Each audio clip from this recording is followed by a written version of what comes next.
ओम श्री विष्णुवे नमः। ज्ञान, धर्म और शुभता के प्रतीक बृहस्पति देव को हम साष्टांग प्रणाम करते हैं। बृहस्पति देव की कथा आरंभ करने से पूर्व आओ हम सभी मिलकर बृहस्पति देव से प्रार्थना करते हैं कि हे बृहस्पति देव, हम सभी को सद्बुद्धि देना, अच्छे मार्ग पे चलाए रखना, हमारे जीवन में आने वाले सभी कष्टों का निवारण करना। हे बृहस्पति देवता, आप अपने भक्तजनों पे ऐसी कृपा दृष्टि बनाए रखना कि उनके जीवन पथ पर कभी कोई अंधकार ना छाए। तो अब शुरू करते हैं बृहस्पतिवार की कथा। सबसे पहले हम व्रत का महत्व और विधि जानेंगे। भगवान बृहस्पति देव की पूजा अर्चना के लिए बृहस्पतिवार को व्रत करके बृहस्पति देव की व्रत कथा को पढ़ने अथवा किसी दूसरे स्त्री पुरुष द्वारा सुनने की प्राचीन परंपरा है। बृहस्पतिवार का व्रत करने और व्रत कथा सुनने से स्त्री पुरुषों की सभी मनोकामनाएं पूर्ण होती हैं। इस व्रत से धन संपत्ति की प्राप्ति होती है, निसंतानों को पुत्र की प्राप्ति होती है, परिवार में सुख शांति बनी रहती है, सभी आनंद पूर्वक रहते हैं। बृहस्पतिवार को सूर्योदय से पूर्व उठकर स्नान आदि से निर्वत होकर बृहस्पति देव का स्मरण करते हुए व्रत आरंभ करना चाहिए। उपासक को घर के किसी कक्ष में छोटा अथवा बड़ा पूजा स्थल बनाकर उसमें भगवान बृहस्पति देव की प्रतिमा की स्थापना करनी चाहिए। घर के समीप किसी मंदिर में जाकर बृहस्पति देव की पूजा की जा सकती है। बृहस्पति देव पीले रंग के फूल और पीले रंग की सामग्री विशेष रूप से पसंद करते हैं, इसलिए स्नान के बाद पीले रंग के वस्त्र पहने और पीले रंग के फूल, केले के पत्ते और केले के पौधे के पास जाकर पीले चंदन से बृहस्पति देव की पूजा का विधान है। बृहस्पतिवार के व्रत में उपासक को पूरे दिन एक ही समय भोजन करना चाहिए। भोजन में चने की दाल, बेसन और दूसरे पीले रंग के खाद्य पदार्थों का ही सेवन करना चाहिए। व्रत करने वाले पुरुष बृहस्पतिवार को दाढ़ी व सिर के बाल न कटवाएं। पूजा के समय बृहस्पति देव से जो मनोकामना प्रकट की जाती है वे उसे जरूर पूरा करते हैं। इस व्रत में व्रत कथा पढ़ने और व्रत कथा सुनने का एक विशेष महत्व है। व्रत बृहस्पतिवार की व्रत कथा शुरू करते हैं। प्राचीन समय में आर्यावर्त में दिग्विजय नाम का एक राजा था। राजा दिग्विजय अपनी पत्नी और अपनी प्रजा का सुख दुख का बहुत ध्यान रखता था। वह प्रतिदिन बृहस्पति देव की पूजा करने के लिए मंदिर जाता था। प्रत्येक बृहस्पतिवार को राजा बृहस्पति देव का व्रत रखता था। बृहस्पतिवार की पूजा अर्चना के बाद व्रत कथा सुनकर राजा एक ही समय भोजन करता था, लेकिन उसकी रानी राजा की पूजा पाठ और व्रत को बिल्कुल पसंद नहीं करती थी। राजा ने उसे अनेक बार समझाया, लेकिन उसे अपना व्यवहार बिल्कुल नहीं बदला। रानी कभी किसी निर्धन को अन्न, वस्त्र आदि दान नहीं करती थी। यही नहीं, वह राजा को भी व्रत और निर्धनों को दान देने के लिए मना करती थी। एक बार ऐसा हुआ कि जंगल के कुछ हिंसक जानवरों ने नगर में घुसकर निरीह लोगों को मारना शुरू कर दिया। प्रजा के लोगों ने जब देखा राजा दिग्विजय से जंगली जानवरों के उत्पात की शिकायत की, तो वह स्वयं उनके शिकार के लिए गया। राजा दिग्विजय शिकार पर गया हुआ था। रानी महल में आनंद से झूला झूल रही थी। उस दिन बृहस्पति देव अपना रूप परिवर्तित करके निर्धन भिक्षुक के रूप में महल के द्वार पर पहुंचे। बृहस्पति देव ने रानी से भिक्षा मांगी तो वह क्रोधा मिश्रित स्वर में बोली, हे भिक्षुक, सुबह से भिक्षा देते देते मैं तो परेशान हो गई हूँ। अभी मुझे महल के और भी काम करने हैं। महल के कामों से अवकाश मिले तो मैं तुम्हें कुछ भिक्षा दूं। बृहस्पति देव ने कहा, हे देवी, भिक्षा देने में भला कितना समय लगता है? तुम भिक्षा देकर भी महल के काम कर सकती हो। भिक्षुक के वचन सुनकर रानी ने क्रोधित होकर कहा, लोगों को दान देने के लिए मेरे पति ही बहुत हैं। वे हर समय भिक्षुकों को अन्न, वस्त्र आदि दान करते रहते हैं। उनके इस तरह दान देने से मैं तो बहुत तंग आ चुकी हूँ। इससे तो अच्छा हो कि हमारा सारा धन समाप्त हो जाए, ताकि हम प्रतिदिन दान देने के कष्ट से मुक्त होकर चैन की सांस ले सकें। रानी की बात सुनकर बृहस्पति देव मन ही मन मुस्कुराते हुए बोले, हे रानी, भगवान तुम्हारी मनोकामना जरूर पूरी करेंगे। तुम इस समस्या से छुटकारा पाना चाहती हो तो बृहस्पतिवार को सूर्योदय से पहले मत उठना। जब सूर्य की तेज धूप तुम्हारे बिस्तर पर पहुंच जाए तभी उठना। फिर महल को सारे गोबर से लीप कर सिर से पांव तक स्नान करना। अपने लंबे बालों को अवश्य धोना। राजा से कहना कि वह बृहस्पतिवार को हजामत अवश्य बनवाए। राजा को भोजन में मांस, मदिरा अवश्य देना। निरंतर 7 बृहस्पतिवार तक ऐसा करने से तुम्हें धन की मुसीबत से अवश्य मुक्ति मिल जाएगी। इतना कहकर भिक्षुक रूप धारण करे बृहस्पति वहां से कुछ दूर चलकर अंतर्ध्यान हो गए। रानी अपने पति की दान देने की आदत से बहुत परेशान हो चुकी थी, इसलिए उसने कुछ सोचकर उससे परेशानी से मुक्ति पाने के लिए भिक्षुक की बताई बातों का पालन करने का निश्चय किया। राजा ने रानी को ऐसा न करने के लिए कहा, लेकिन रानी अपनी जिद पर अड़ी रही। उसने राजा को धमकी दी, यदि तुमने मेरे कहे अनुसार काम नहीं किया तो मैं महल छोड़कर चली जाऊंगी। रानी की इस बात से राजा बहुत डर गया, क्योंकि रानी के चले जाने से उसकी राज्य में बदनामी हो सकती थी। विवश राजा को रानी की बात माननी पड़ी। 3 बृहस्पतिवार तक रानी ने सब कुछ भिक्षुक के बताए अनुसार किया, लेकिन चौथे बृहस्पतिवार को उसे कुछ करने की जरूरत ही नहीं पड़ी, क्योंकि तीसरे बृहस्पतिवार को सारा धन समाप्त हो गया था। राजा का अन्न भंडार खाली हो गया। दूसरों को अन्न वस्त्र दान करने वाला राजा अन्न के अभाव में भूखा मरने लगा। उस समय राजा ने अपनी रानी से कहा, रानी, अब मैं इस नगर में नहीं रह सकता। यहाँ तो हम किसी से भिक्षा भी नहीं मांग सकते। लोग हमारा कितना अपमान करेंगे। मैं अब परदेश जा रहा हूँ, वहाँ कोई काम धंधा करूँगा, शायद हमारा भाग्य बदल जाए। रानी को महल में छोड़कर राजा धन कमाने के लिए परदेश चला गया। परदेश में उसने जंगल से लकड़ी काट कर लाने नगर में बेचने का काम शुरू कर दिया। इधर रानी को कई दिनों तक खाने को कुछ नहीं मिलता था। वह अपने अच्छे दिनों को याद करके आंसू बहाती रहती। एक दिन रानी ने भूख से परेशान होकर अपनी दासी से कहा, दासी, समीप के नगर में मेरी एक बहन रहती है, वह बहुत धनवान है, तो उसके पास जाकर 5 सेर अनाज ले आ। उस अनाज से कुछ दिन तो पेट भरेगा, उसके बाद कहीं मेहनत मजदूरी करके काम चलाएंगे। रानी की बात सुनकर दासी चल पड़ी। जब दासी रानी की बहन के पास पहुंची तो वह बृहस्पति देव की पूजा पाठ कर रही थी, पूजा अर्चना कर रही थी, इसलिए बीच में वह नहीं बोली। दासी ने 5 सेर अनाज मांगा, लेकिन पूजा में व्यस्त बहन ने उसकी बात पर ध्यान नहीं दिया। दासी कुछ देर वहां बैठकर खाली हाथ महल में लौट आई। उसने रानी से आकर कहा, हे रानी, तुम्हारी बहन अभिमानी है, अधिक धन होने के कारण वह किसी की बात नहीं सुनती। मेरी बात का भी उसने कोई उत्तर नहीं दिया, बस पूजा पाठ करती रही। आखिर मुझे खाली हाथ ही लौटना पड़ा। रानी ने उदास मन से कहा, दासी, जब बुरे दिन आते हैं तो कोई सहायता नहीं करता है, अपने भी मुंह मोड़ लेते हैं, यह सब हमारे भाग्य का दोष है। उधर पूजा पाठ करने के बाद रानी की बहन ने जब दासी की ओर देखा तो वह वहां से जा चुकी थी। बहन ने सोचा, अवश्य ही मेरी बहन पर कोई विपत्ति आ पड़ी है, तभी तो उसने दासी को भेजकर 5 सेर अनाज मंगवाए हैं। यह सोचकर वह घोड़ा गाड़ी में सवार हो रानी से मिलने के लिए चल पड़ी। रानी के महल में पहुंचकर उसने कहा, बहन, मुझे क्षमा करना।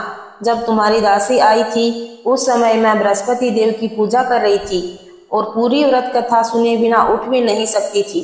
विष्णु भगवान का पूजन समाप्त करके जब मैं उठी तो दासी वहां से लौट आई थी।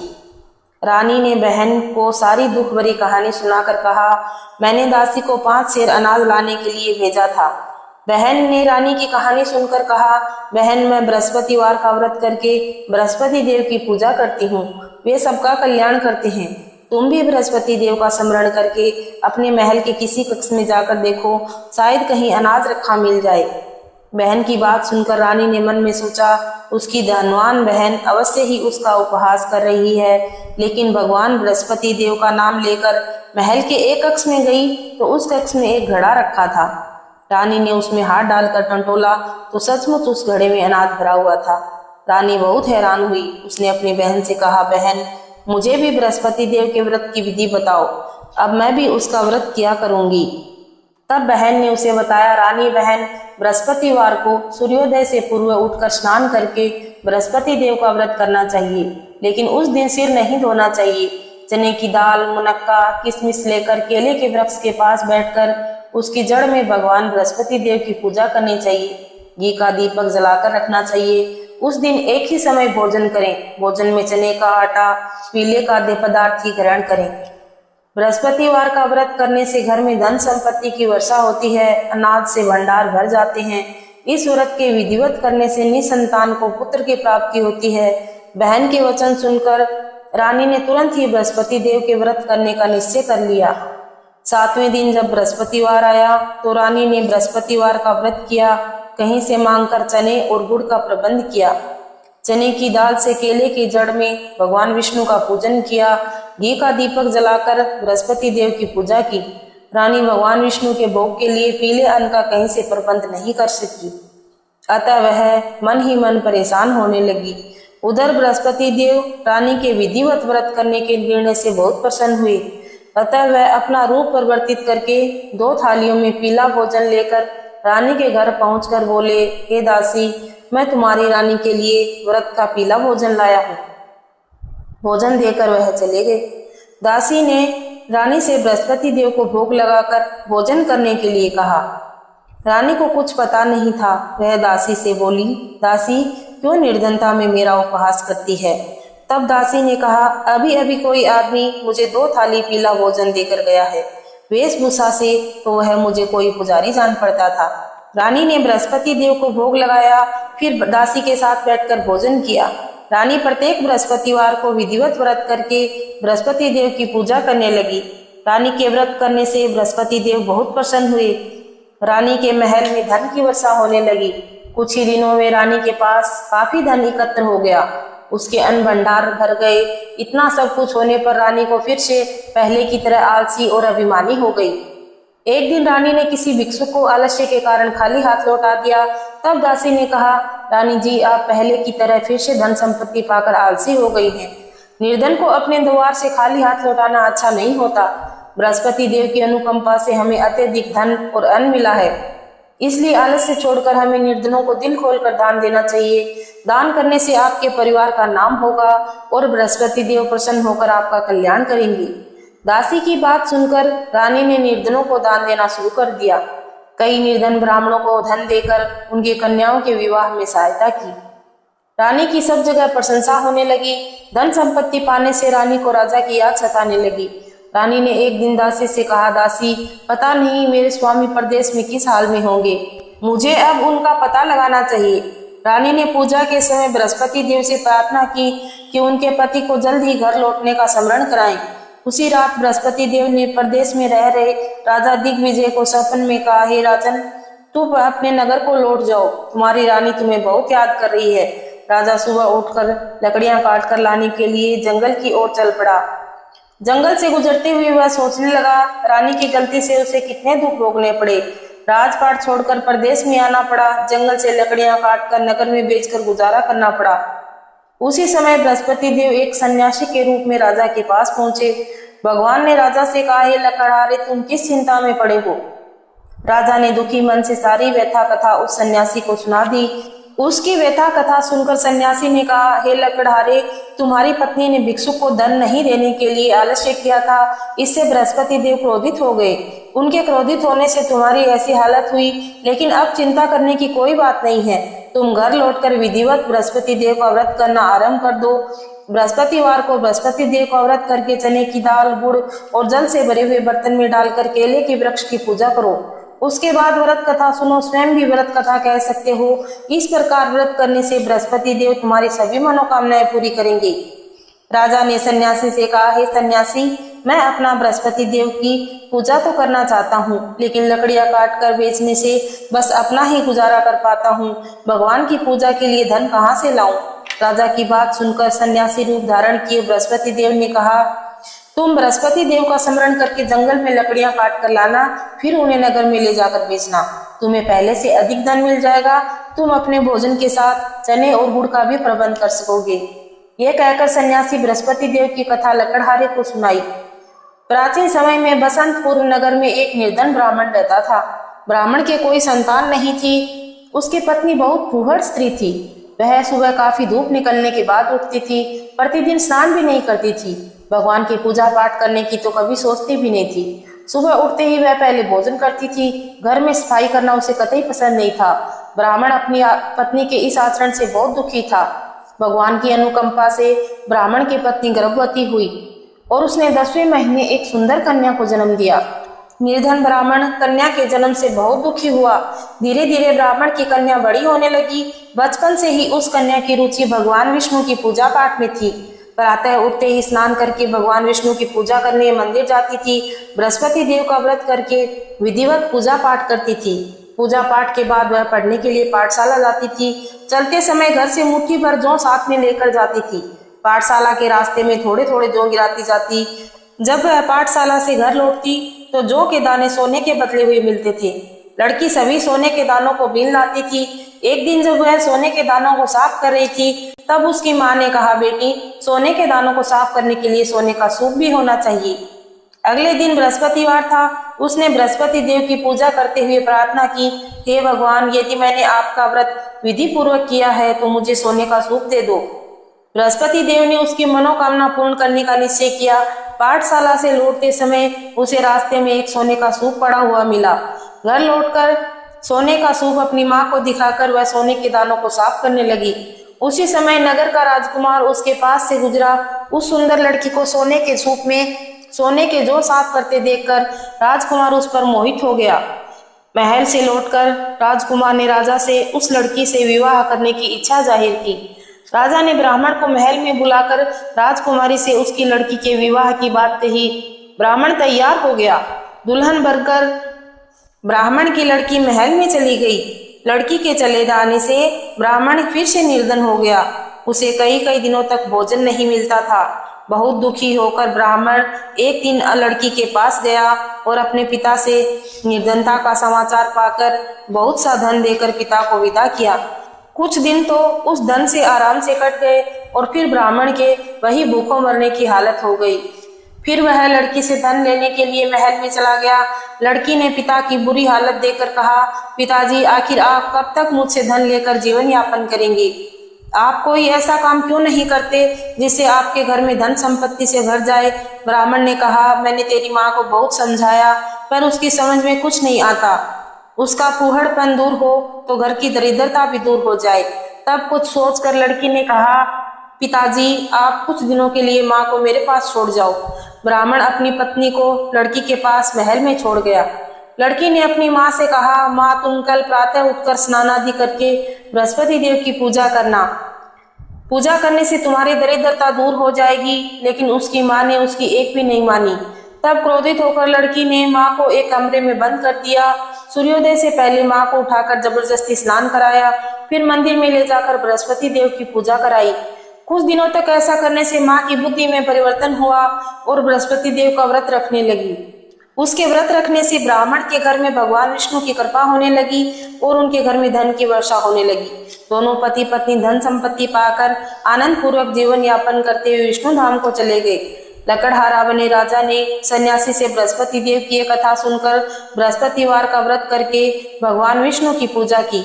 उस दिन से उसके सभी क्लेश दूर हो गए। लेकिन अगले बृहस्पतिवार को कामकाज में अधिक व्यस्त होने के कारण बृहस्पतिवार का व्रत करना भूल गया। बृहस्पति देव लकड़हारे पर क्रोधित हुए और उसे भूल की सजा दी।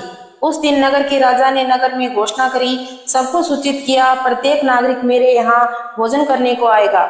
जो नहीं आएगा उसे अपराधी मानकर भारी दंड दिया जाएगा। लकड़हारा बने राजा ने उस दिन नगर की घोषणा तो सुनी, लेकिन जंगल से लकड़ियां काट कर लाने और उन्हें नगर में बेचने के कारण देरी हो जाने के कारण महल में भोजन करने नहीं जा सका। अतः राजा के सैनिक लकड़हारे को पकड़कर महल ले गए। राजा ने उसे महल के एक कक्ष में बिठाकर भोजन कराया। उसी कक्ष में एक खूंटी पर रानी का सोने का हार लटका हुआ था। लकड़हारा अकेला ही कक्ष में भोजन कर रहा था। तभी उसने एक आश्चर्यजनक घटना देखी। देखते ही देखते वह खूंटी हार को निगल गई। थोड़ी देर बाद नगर के राजा ने हार को गायब देखा तो लकड़हारे को कारावास में डलवा दिया। लकड़हारा मन ही मन अपने भाग्य को कोसने लगा। तभी उसे जंगल में मिले सन्यासी का स्मरण हो आया। थोड़ी ही देर में बृहस्पति देव सन्यासी के रूप में उसके सामने प्रकट हो गए और बोले, हे लकड़हारे, तूने बृहस्पति देव की पूजा नहीं की, इसी कारण तुम्हें कष्ट हुआ है। लेकिन अब चिंता मत करो, बृहस्पतिवार के दिन कारागार के दरवाजे पर तुम्हें पैसे पड़े हुए मिलेंगे। उन पैसों से बृहस्पति देव का व्रत करके उनकी पूजा करोगे तो तुम्हारे सब दुख नष्ट हो जाएंगे। बृहस्पतिवार के दिन दरवाजे पर पड़े पैसे मिले और उन्हें चने और गुड़ मंगवाकर लकड़हारे ने बृहस्पति देव की कथा सुनी और बृहस्पति देव ने मन ही मन प्रसन्न होकर नगर के राजा को स्वप्न में दर्शन दिया कि तुम उस राजा को मुक्त कर दो। सुबह राजा ने अपने कक्ष में जाकर देखा तो खूंटी पर रानी का हार मिल गया। राजा ने लकड़हारे को मुक्त कर दिया, उसे धन और आभूषण देकर विदा किया। लकड़हारा बना राजा उस नगर को चलकर अपने नगर में पहुंचा तो वहां कुएं, धर्मशाला, बाग बगीचे देखकर बहुत प्रसन्न हुआ।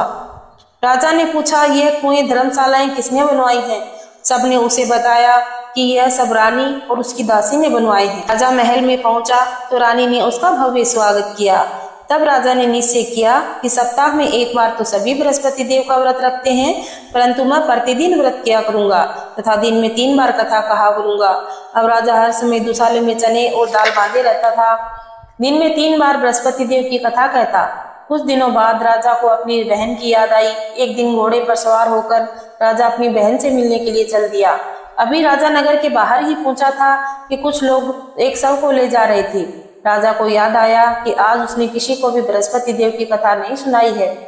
राजा ने उन लोगों को रोककर कहा, भाइयों, आप शव को ले जाने से पहले मुझसे बृहस्पतिवार की कथा सुन लो।